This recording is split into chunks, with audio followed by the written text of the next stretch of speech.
Hari ini, fitnah tidak lagi dibuat dengan kata-kata, tetapi dengan foto, video, dan teknologi yang dimanipulasi. Satu gambar palsu bisa menghancurkan reputasi seseorang, dan yang lebih mengkhawatirkan, kebohongan itu sering dibungkus dengan klaim moral dan iman. Video ini bukan soal perbedaan keyakinan, tapi soal bagaimana kebenaran dipelintir dan dijual di ruang digital. Timothy udah ada di sini, biarin aja Pak Erben sama Timothy. Cuma gue heran ya, mereka tuh bisa dengan niatnya gitu sampai segitunya merendahkan orang, memframing, sampai bikin foto loh, gue sampai heran. Bisa diganti loh itu foto, gue baru sampai ini AI ini betul-betul luar biasa nih. Pertama gue sampai hampir, ini kenapa ada fotonya Edis nih, gue bilang, ini masa diedit sih Dis, gue bilang gitu. Iya nih diedit katanya gitu. Waktu itu gue gak percaya, ternyata foto gue diedit fake. Biasa. Iya. Dan itu Kristen loh, Kristen Trinitas loh yang aku kayak gitu Pak Erben. Orang Kristen Trinitas loh. Biasalah, makanya saya bilang Oten 78. Ya terlawak lah. Iya, banyak sekarang ini ngaku Oten tapi 78. Kalau ditanya, ajarannya justru mirip dengan Oneness kadang, udahlah. Pokoknya aku fokus bahas Alkitab aja. Oten 78 boleh belajar.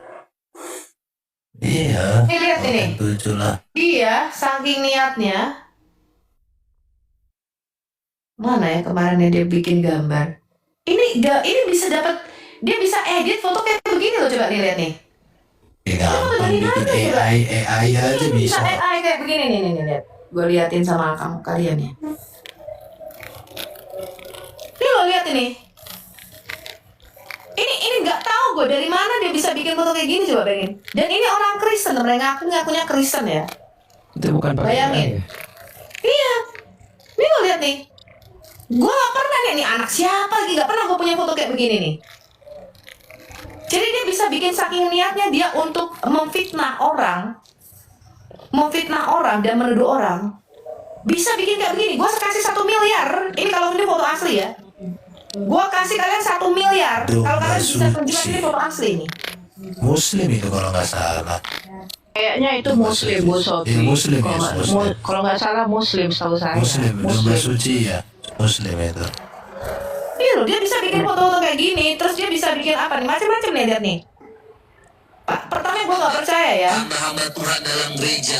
Kita semua di Indonesia ini jadi tertugas karena ada orang. Ya, dia bisa, ini fotonya kayak gini gak tahu nih gue. Dari mana kok dia bisa edit kayak begini nih? Ya sekarang ini kan gampang masalah yang ngedit apalagi. Iya, dia sampai edit fotonya Edis sebagai saksi Yehova. Saya kasih tau Anda ya, Bang Edis di sini itu gereja kami, itu gereja Trinitas keras. Bahkan sebelum dia datang ke Amerika, kita itu mempunyai perjanjian tanda tangan hitam di atas putih bahwa kita ini berpaham Trinitas. Karena kita nggak mau terima yang Oneness ataupun yang Unitarian, apalagi saksi Yehova. Jadi kita tuh punya perjanjian hitam di atas putih, teman-teman. Paham itu? Botolnya kalian ini orang-orang kayak begini nih, yang ngaku-ngaku sebagai Kristen. Bentar ya Bu Sofi, saya heran sama kalian-kalian. Apapun kerjaan orang itu asalkan halal, salahnya di mana? Justru saya salut sama orang-orang ya, dia yang pekerjaan biasa-biasa tapi dia masih sempat mainin Tuhan itu loh. Nggak ada waktu untuk merendah-rendahkan pekerjaan orang loh, bingung Ya, saya. kerjaannya bikin framing, bikin video-video framing, ini kayak domba suci nih. Ya, Oneness Bu Sofi, itu Oneness itu, si Nathan itu udah ngakunya Oneness. Trinitas katanya. Enggak, Oneness itu, si Nathan itu. Jadi Bang dia Edwin mau melakukan pembunuhan karakter Edis dengan cara mengedit-edit. Dapat duit ya dari situ dengan cara apa? Memfitnah orang. Nih bahkan ya dia bisa nggak tahu nih dia bisa edit video ini. Siapa pula ini nih? Mana ini ya? Ini kalau mereka nih loh, dia bisa edit fotonya Bang Edis nih. Ini nggak pernah ada nih. Ini loh, lihat ini. Dimirip-miripin sama saya nggak pernah pakai anting-anting teman-teman seumur hidup. Ini orang bisa pakai ada anting-antingnya di sini. Nggak tahu nih fotonya bagaimana caranya dia edit ini. Ya, lalu mereka framing katanya. Sofiatul ngamuk tidak peduli korban bencana loh. Yang ngomong siapa ini kan dia udah framing, betul nggak teman-teman? Framing ini orang ini. Itulah salah satu orang yang ngaku-ngaku Kristen. Jadi dia hidup dari apa? Dari bikin video memfitnah.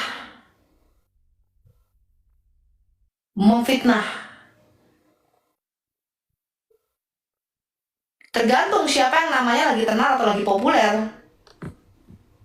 Ya, termasuk Pauza.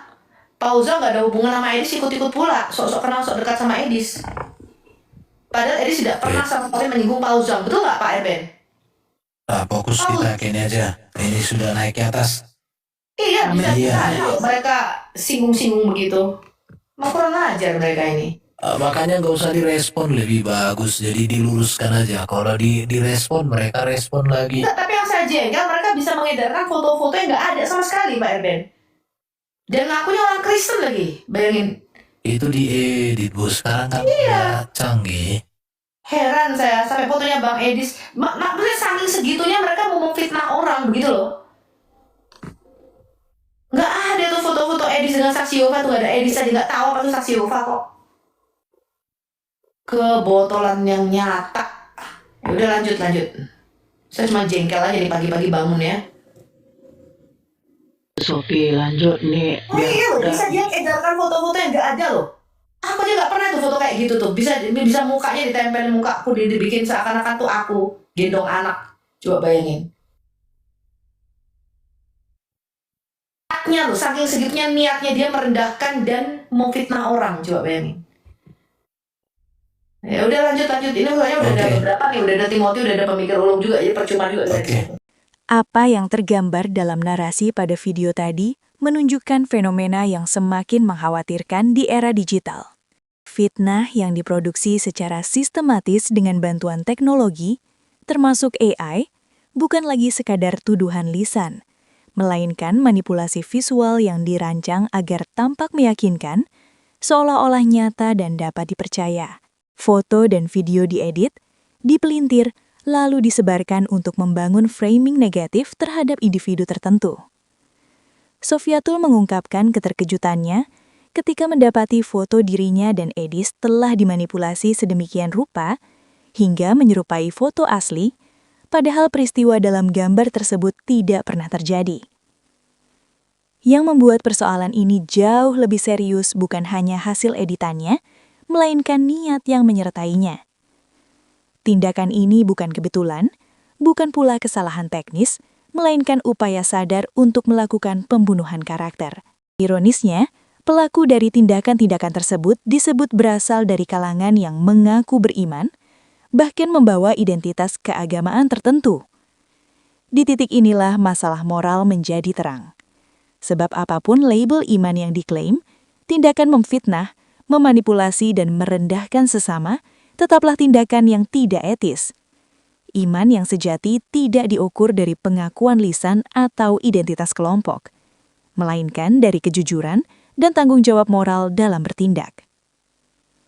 Sofiatul juga menegaskan posisi teologis komunitasnya secara terbuka dan tegas. Namun, inti persoalan dalam narasi ini bukan perbedaan doktrin, melainkan cara menyikapi perbedaan. Ketika perbedaan pandangan dibalas dengan framing, rekayasa visual dan tuduhan palsu, maka diskusi telah berubah menjadi serangan personal yang merusak martabat manusia. Kritik tajam juga diarahkan pada kebiasaan merendahkan pekerjaan orang lain.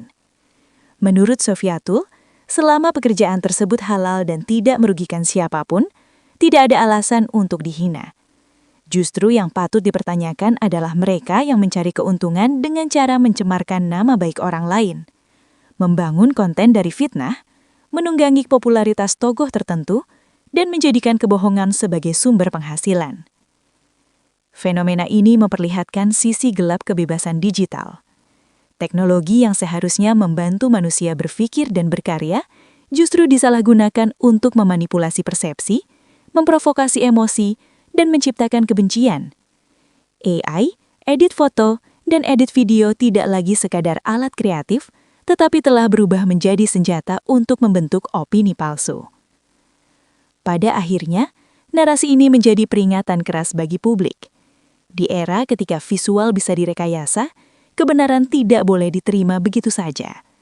Akal sehat, sikap kritis, dan integritas moral menjadi benteng terakhir. Sebab ancaman terbesar bukanlah teknologinya, melainkan manusia yang menggunakannya tanpa nurani dan tanggung jawab. Tetap kritis, tetap berintegritas, dan jangan biarkan kebohongan menjadi kebenaran hanya karena diedit dengan rapi. Terima kasih telah menyaksikan tayangan video ini. Jangan lupa subscribe, like, komen, dan share video ini. Sampai ketemu lagi di video berikutnya. Tuhan Yesus memberkati Anda semua.